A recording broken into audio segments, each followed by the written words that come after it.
بكم مشاهدينا من جديد.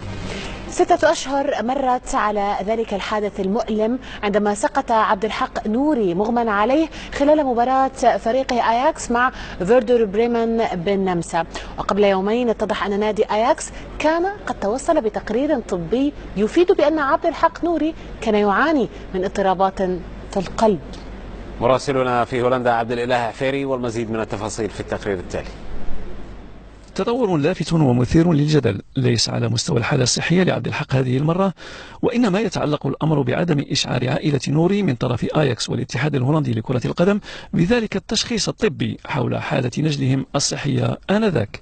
في الواقع توصلنا بالملف الطبي متأخرا في أواخر شهر نوفمبر. كنا نتوقع أن المعلومات التي بالملف الطبي تتضمن ربما الأمور التي لم تتم كما يجب على أرضية الملعب يوم الحادث. لقد أصبنا بصدمة هائلة عندما اكتشفنا في الملف بأن عبد الحق كان قد تم تشخيص خلل في القلب لديه عام 2014 وعام 2016. الكاين في بي صرح في بيان بأنه يقوم دائما بإخبار اللاعبين عند اكتشاف أي اضطراب شفوي وكتابي. من المؤكد أن الأمور بالنسبة للعائلة واضحة. لا يمكنهم بأي طريقة كانت أن يتصوروا أن عبد الحق كان قد توصل بهذه المعلومة. أسئلة كثيرة وسنحتاج لتحريات كثيرة ونأمل أن نصل إلى أجوبة في القريب العاجل. كتابيا لم نشاهد أي دليل على ذلك على الإطلاق، وعبد الحق لا يمكننا أن نسأله عن الموضوع في الوقت الراهن.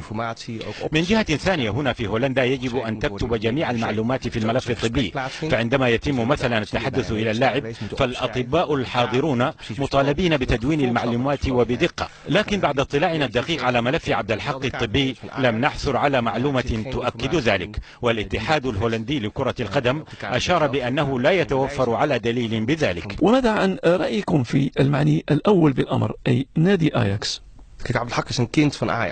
عبد الحق ابن لنادي أياكس، وقد لعب لأطول مدة في طفولته لهذا النادي إلى أن وصل إلى الفريق الأول، ومن ثم يمكن للمرء تصور العلاقة الطيبة التي تربط العائلة بأياكس. عندما توصلت العائلة بالمعلومات كان الوقت تأخر كثيرا، رغم أنني طلبت من أياكس تزويدنا بالمعلومات الطبية منذ شهر يوليو.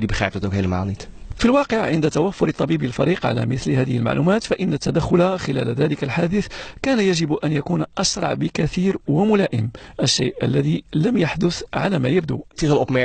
لقد باشروا عملية الإنعاش لعبد الحق بطريقة متأخرة للغاية، وسيتعين على أياكس تقديم توضيحات كثيرة عن حيثيات التدخل مباشرة بعد الحادث، لأننا نشعر بالقلق عن الطريقة التي قدم بها العلاج بعد سقوطه في الملعب.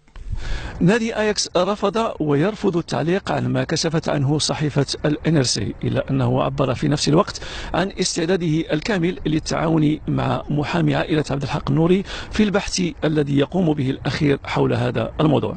عبد الإله عفيري، بين سبورتس، أمستردام.